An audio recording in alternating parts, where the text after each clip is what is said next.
Cyberbullying is very real and it's happening all over the internet, and these days it's so much easier to do because the bully is afforded a certain amount of anonymity, and it's easy for parents to get themselves into a state when they think that their child is being bullied in that way. Now Telkom brings us creative parenting expert and also co-author of the new book Tech Savvy Parenting. Her name is Nikki Bush and she's here to help us handle this situation a little bit. So Nikki, do parents and kids talk about bullying these days, especially online? They tend not to, Kat, because they're very afraid that their parents, if they get wind of it, are going to take their devices away or shut down their social media accounts. So children very often suffer in silence, and it's a very concerning time because the bullies are afforded a certain amount of anonymity. In fact, your child may not know who is bullying them, and that's a very, very scary place to be. Yeah. So what are those kind of telltale signs that parents should look out for when their children are not talking about it? They need to look at withdrawal, they need to look at depression, their child might be agitated when they're on their device or on the internet. They may not want to go to school because what if that bully is at school? And they may be suffering from sleep problems as well. Yeah. And so what's the right kind of reaction? Because I think as a parent, you're obviously very afraid and you're looking to protect your child, but sometimes you can overreact to the situation. Absolutely. How do you react correctly? So rule number one is stay calm. Your child is probably already in a state. They don't need you to go hysterical. So keep calm. Start gathering the evidence.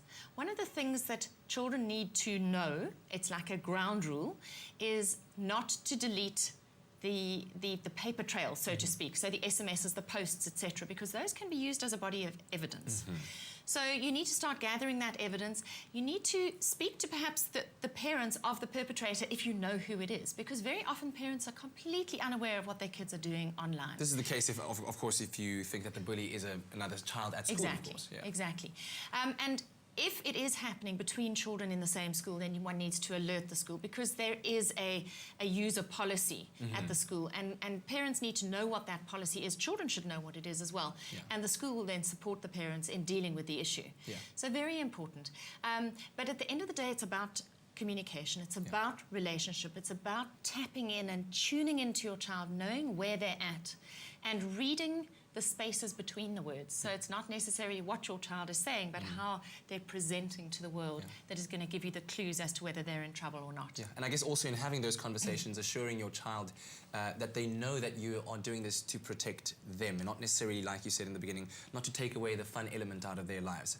Absolutely. So don't rule by fear, but may it be caring and love that guides your actions. So don't respond too quickly, respond thoughtfully.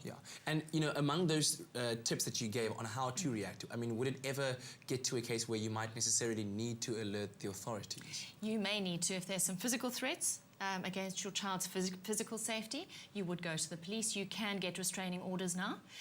So absolutely, there are outside people who can help. You could go to your internet service provider. You could go to the cell phone operator. There may be sites that need to be blacklisted if there are cyberbullying sites or pedophiles connecting with children.